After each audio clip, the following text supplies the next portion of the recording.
All right, here we go. Class full subnetting, but with a class C address. Now, we did it already, but we're gonna do one example with a class C and then a class B and then a class A, right? Because everybody wants me to do each different one. Not a problem. So the issue we got here, we got an IP address they gave me, right? I'm gonna move this up a little bit, right? They came to me, my boss came to me, he gave me this 192.168.00 CIDR 28. So he goes, hey Laz, you need to go ahead and assign the networks, the IPs to, give them to your people. They need to go ahead and put in their IPs to their nodes. I'm like, okay, no problem, I got it. So I said 28. I said, well, that's an increment of 16. As you can see here, I did my little formula, my little diagram, and I saw that it was a 16 increment. So I incremented by 16, starting from 0, and it goes all the way to 240. Okay, 240. And it will always work out that way where your subnet mask, okay, your subnet mask will always be the last network. Now, it used to be back in the old days where the network side you would subtract 2 because the older iOSs did not understand the zero network, meaning 0, and did not understand the very last network that included the subnet mask in it. So you would subtract 2. In today's networking environment, the iOSs do understand the zero network. Now, there is a command called IP subnet -0. No need to type it in. If you type it in, it's not going to hurt anything. But the routers do understand. The iOSs do understand that. All right, so it's not a big issue. So you do not need to subtract 2. But again, in your certification test, pay attention to the question. Use the subnet 0.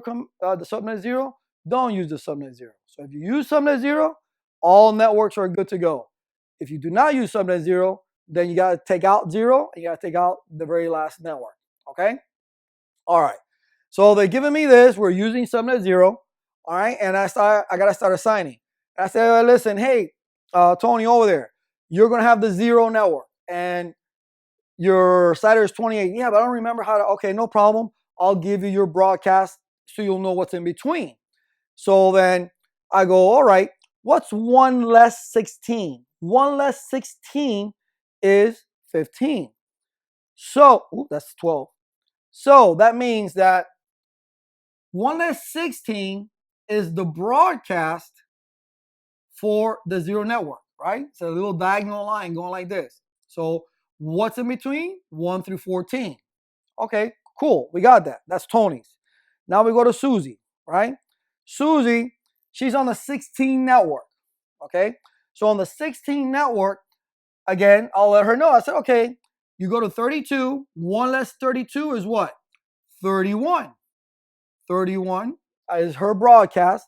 So let's put it right there. I touched the screen, so I got to put this thing in here back. So 31. So in between 60 and 31, what do you have? 17 through 30. That's her usable range. And then we go to this one here. That's, I don't know, Sally, let's say.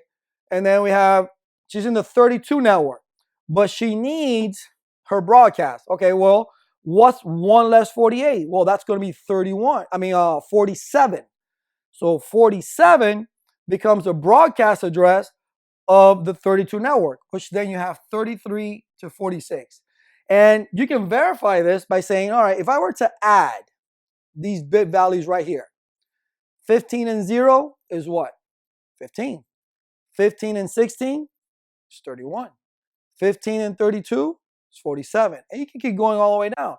Or you can simply say 1 less a network. 1 less 64 is 63. And that's going to be 48's broadcast, and so forth, and so forth, and so forth.